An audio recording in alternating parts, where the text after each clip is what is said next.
mo fàsìkò yìí sọ fún gbogbo ẹ̀yin ọmọ bíbí ìlú Modakeke ní tilé toko alóòrè kẹta máa ń kọ́ ń lo abínibí wa àkọ̀ráyè ọmọ ogun tẹ̀lúdó àwa lọ́mọ rẹ́rìn pàdé ìjà lójú ọ̀nà o ṣé ẹ mọ̀ tán sábàdà nǹkan tó ń pè ní sábàdà nǹkan ayọ̀ náà ń pè ní sábàdà. sábàdà ni ẹ wá mọ̀ gbọ́ yóò fẹ́ kẹrẹ́gún gbàjá ẹni tí ò lówó lọ́wọ́ tí ó sòkú wà náà yóò fẹ́ kẹrẹ́gún gbàjá ẹ̀yin yóò sọ pé digbí ẹ̀yin yóò sọ pé digbí àwọn orin kan ló ń kọ láyé àtijọ́ yìí. yóò fẹ́ gẹ́gẹ́ ló gbàjá yóò fi gbàjá lọ́wọ́ tó fẹ́ sòkú àná mo fẹ́ sòkú àná wọ́n fẹ́ lọ jáwó yóò tẹ̀ ó ní yóò fẹ́ gẹ́gẹ́ ló gbàjá lọ́pọ̀ yóò fẹ́ gẹ́gẹ́ ló gbàjá ẹni tí ò lówó lọ́wọ́ tí ó sòkú àná yóò fẹ́ gẹ́gẹ́ ló gbàjá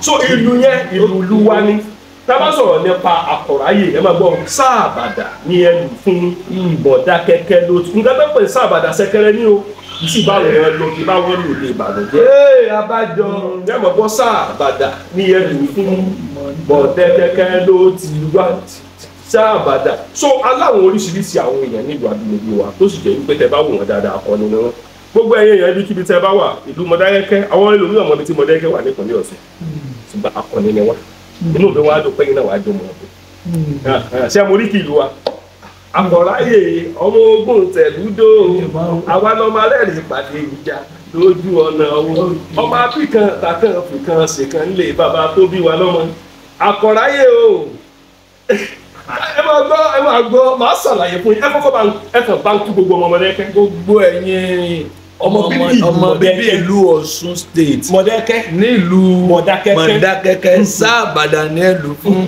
Modakeke ẹ̀yin mọ̀ bí àkọ̀ráyè ọmọ yín kì í o ọmọ yín ló wálé ọmọ wálé ẹ rí ànúgbà èmi lẹ ń wò yìí tẹ́ ẹ mọ̀ sí Agbala Gabriel ọ̀gá wa yìí wọ́n bá wa ní àlejò délé nílùú Ìbàdàn. Kọ́lá Aláwọdé ló kọ mí o. Kọ́lá Aláwọdé inú mi dẹ̀ dùn láti rí wọn. Wọ́n níwọ̀nba táìmù tí wọ́n fi wà náà church mo rí ìfẹ́ lára wọn. Wọ́n ní ọ̀yàyà. Ó dàbí pé èèyàn ti mọra tipẹ́tipẹ́. Ọ̀gá bò ní wọ́n ní ọmọ ìlú àwọn ló mo ní abájọ tí kinní kan bá ti rí kinní kan. So ará ilé ló wájà. So wọ́n wá bá wa lálejò nípa ọ̀rọ̀ Jésù. Agbala Gabriel lẹ ń wò yìí o kẹyà máa follow YouTube o yorubadunonlinetv so Modakeke àti dé tán àti dé tán ọ̀pọ̀lọpọ̀ nǹkan tí Ọlọ́run ó ṣe nílùú yẹn pàápàá fún àwọn olùgbé ibẹ̀ tọ́jọ́ mọ̀ lúbẹ̀ wọ́n lérò ẹ̀. tẹ́ bá wò ọjọ́ wo gangan lè mọ̀ ọmọ Modakeke torí ẹnì mọ́ mọ̀ tẹ́lẹ̀tẹ́lẹ̀ ọmọ Modakeke báwo lẹ ṣe mọ̀. Wọ́n ti máa ìyá ló mú awálé. Mo ti lọ dọ̀bálẹ̀ fún wọn. Ẹ ti lọ dọ̀bálẹ̀ fún wọn. Mo ti lọ ẹ má sọ̀rọ̀ yín lọ. Ìyá ló mú awálé gbà mú àní ọdún mẹ́wàá. Àmọ́ nǹkan kan wọ́n á mú awálé wọ́n ní ìlú yín rè mo ní kí lórúkọ ẹ̀. Wọ́n ní Modakeke wọ́n ní má ti béèrè pé níbo ìlú mi kí n máa sọ pé ọmọ Modakeke ni wọ́n mi ìmọ̀ tẹ́lẹ̀ kí n má bàa lọ. Ẹ mọ̀ wá tẹ́lẹ̀ mo ti mọ̀ báyìí. Tẹ́ bá wà wò ìjọ pé ẹ mọ̀ bẹ́ẹ̀ bolo ṣe. Àjò olè dàbí ilé. Gbàtà tún lọ bẹ̀lẹ́ ní mẹ́ta yìí. Pásítọ̀ dàbí ká má wà lé mọ́. Àbí? No. Ilé nílé. Ẹ wá bá sọ fún gbogbo ọmọ Modakeke tó wà ní diaspora. Ká má gbàgbé ìlú abínibí wọn. Ẹ̀yin Modakeke tó wà ní diaspora. Ẹ má gbàgbé ìlú yín o. Ẹ má gbàgbé ìlú wa. Àjò ní dùn kó lè gbàgbé ilé. Bó tilẹ̀ jẹ́ bó tilẹ̀ kórí. Ẹ máa rántí ilé. Tẹ́ ẹ bá wá Nàìjíríà ẹ yà lú yín. Bẹ́ẹ̀ bá ń ṣe nǹkan ẹ máa rántí. Àwọn èèyàn wà ń bẹ̀ bíbà.